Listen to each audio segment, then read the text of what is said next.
there's an estimated 7.4 billion people in the world.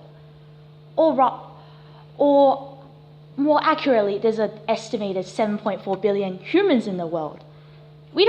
I'm not exactly quite sure how many people there are. It might be a little less and a little bit more, because essentially humans and people are different.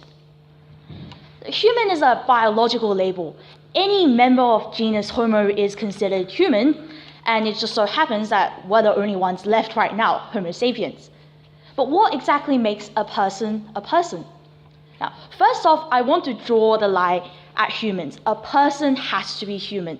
The idea that non-humans are people is pretty much restricted to fiction. For example, superheroes who are obviously aren't human, such as mutants or Superman, but are still considered people because they look human and abide by human morals.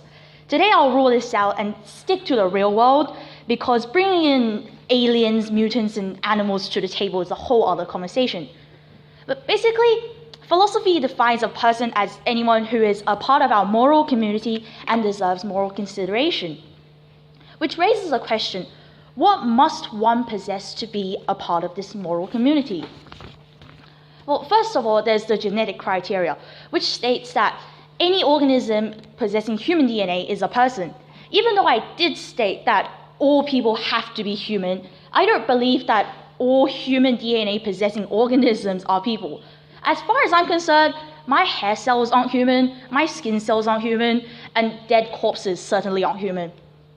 Then there's the more commonly accepted cognitive criteria, which includes consciousness, reasoning, self-motivated activity, capacity to communicate, and self-awareness as qualities necessary for personhood.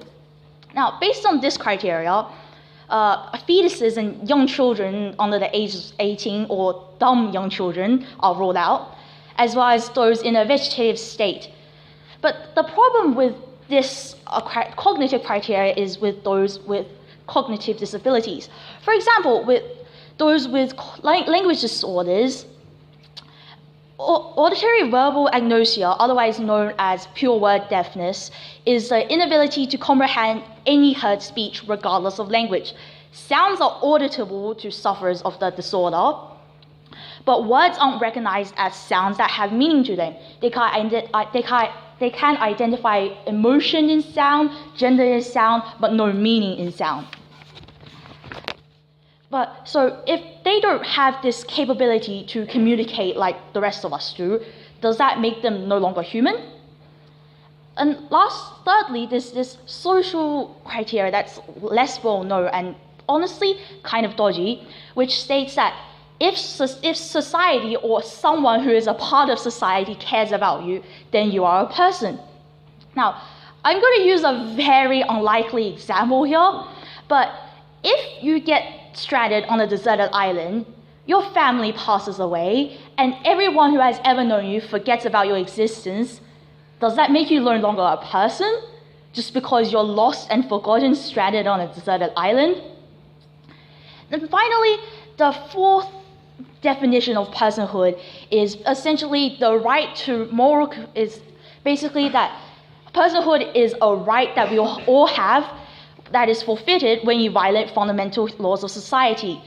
This is often used as an argument for capital punishment, which is basically saying that once you commit a horrible crime that strips another person of their personhood, that you forfeit the right to your own personhood, and hence it would be considered moral because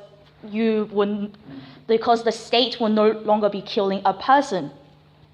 Now, my opinion on personhood basically is that I know where it ends. A personhood ends when a person forfeits the right and commits a horrible crime such as murder or rape upon another person.